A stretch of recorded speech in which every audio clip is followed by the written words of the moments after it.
Bharatiya Janata party Yuva Morcha ने 364 बूथों पे जितने भी नवयुवक मतदाता हैं उनकी सूची बना ली है और जनसंपर्क अभियान बहुत ही ज़ोर शोर से चल रहा है, जिसमें लगभग ज़्यादातर मतदाता अपना वोट भारतीय जनता पार्टी के पक्ष में करने के लिए सहमत हैं और काफ़ी खुशी का माहौल है। ये चुनाव का उत्सव जो अब की बार गोरखपुर क्षेत्र की जनता मनाएगी, उसमें रिकॉर्ड जीत हासिल करेगी भारतीय जनता पार्टी। और जितने भी नवयुवक हैं उन सब ने अपना रुझान भारतीय जनता पार्टी को वोट देने के लिए दिया। जैसा कि बसपा के प्रत्याशी हैं वो कह रहे हैं कि नहीं, बीजेपी को इस बार हरा देंगे। देखिए, एक ऐसे लोग जो कहीं से इस दौड़ में शामिल ही नहीं हैं, अब वो गाल बजा दें अगर अपना कि हरा देंगे, किस मुद्दे पे हरा देंगे? विकास का मुद्दा बहुजन समाजवादी पार्टी कह ही नहीं सकती कि भारतीय जनता पार्टी ने कहीं विकास नहीं कराया, फेल है उनका मुद्दा। किसी भी स्तर पे, कहीं भी किसी मुद्दे पे, सुरक्षा के माहौल पे, कहीं से भी भारतीय जनता पार्टी फेल नहीं है। भारतीय जनता पार्टी ने हर चीज़ को दुरुस्त किया है। उनका कहना है कि हम बगैर बुलडोजर चलाए लोगों को न्याय दिए, लेकिन ये सरकार आई है न्याय के बदले बुलडोजर लोगों पे चला। ऐसी बातें कर रही हैं जिनका कोई सिर और पैर है ही नहीं। उनके विधायक हुआ करते थे इलाहाबाद के राजू पाल, आपको ध्यान होगा।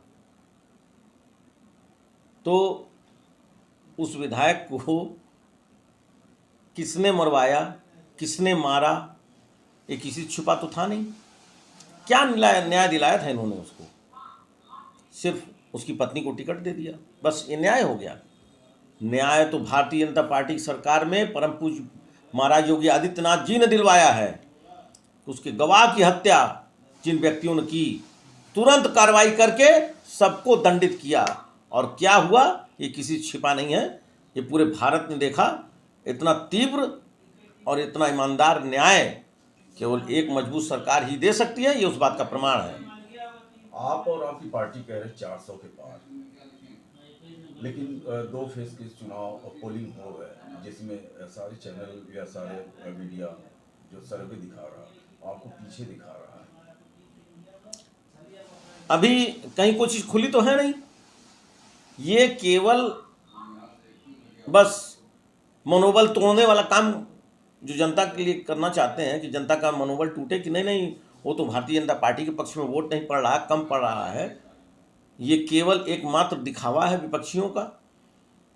कहीं से भी 1% भी नहीं लग रहा है कि भारतीय जनता पार्टी की सरकार, एनडीए की सरकार 400 सीटें से कम लेकर के आएगी, ऐसा बिल्कुल भी नहीं लग रहा है। आकाश आनंद का भाषण सुना जब गोरखपुर में आए थे तो उन्होंने कहा कि बहुत सारे बीजेपी के ऊपर तो कटाक्ष किए और राशन के नाम पे लोगों को गुलाम बनाया जा रहा है, ऐसा कहा। कहीं से भी 1% भारतीय जनता पार्टी की सरकार ने किसी आदमी के ऊपर कोई भी अनर्गल दबाव कभी बनाया नहीं। राशन के नाम पे यदि वो कहते हैं कि भारतीय जनता पार्टी ने गुलाम बनाया, गुलाम तो वो लोग बना करके रखते थे, तुष्टीकरण की राजनीति करते थे, जातिवाद की राजनीति करते थे। आज के तारीख में अगर किसी गरीब व्यक्ति को राशन मिल रहा है, क्या वो उस चीज़ से खुश नहीं है? क्या वो उसको उसमें गुलामी महसूस हो रही है? अगर गुलामी महसूस हो रही है तो लेने क्यों जाता है राशन? लेने इसीलिए जाता है ना कि एक अच्छी सरकार जो हमको सुविधा दे रही है, उससे क्या होगा? जब सुविधा मिलेगी, ईमानदारी से खाने को मिलेगा, भ्रष्टाचार में कमी आएगी। कोई आदमी गलत काम क्यों करेगा? अगर किसी का पेट भरेगा वो गलत काम करने नहीं जाएगा, ये मानी हुई बात है। तो सरकार जब सबको पेट भर के राशन दे रही है, हर सुविधा दे रही है, उन्नति के संसाधन उपलब्ध करा रही है, हर चीज़ कर रही है, उद्योग लगवा रही है, तो भ्रष्टाचार को ख़त्म ही तो कर रही है सरकार। भारतीय जनता पार्टी की सरकार जब से आई 10 सालों में कितना हर काम ऑनलाइन हो गया, जिससे भ्रष्टाचार में कितनी कमी आई। किसी आदमी को कहीं किसी के पास जाना ही नहीं है, कोई घूस मांगेगा क्यों जब ऑनलाइन कंप्यूटर पे ही सारा काम हो जाएगा। उनका कहना है कि रोजगार के बदले अन्न 5 किलो अनाज दे रही है, 5 किलो अनाज ना देके रोजगार देती, जबकि कैसा रोजगार के बदले अनाज दे रही है। मनगढ़ंत बातें करने वाले व्यक्ति तो कुछ भी बोलते रहेंगे, उनको पता भी है कि वो क्या बोल रहे हैं। रोजगार देना एक अलग विषय है, अनाज देना एक अलग विषय है। कहाँ से भारतीय जनता पार्टी की सरकार ने रोजगार नहीं दिया है। हर क्षेत्र में हर वर्ग को, हर आदमी को रोजगार मिला है। इतना गोरखपुर में बड़ा इंडस्ट्रियल हब जो महाराज जी ने निर्माण करवा दिया, इतने बड़े बड़े फाइनेंसर ला दिए, उद्योग लगाने वाले देश से विदेश से। मामूली रोजगार बढ़ेगा इससे, और बढ़ा है, मामूली बढ़ा है, बहुत रोजगार बढ़ा है। अब देख लीजिए, हर जगह रोजगार बढ़ा है। और रोजगार से राशन की तुलना करना ये कौन सी बेवकूफ़ी वाली बात है। हर एक अच्छे काम की निंदा करना ये विपक्ष का काम है।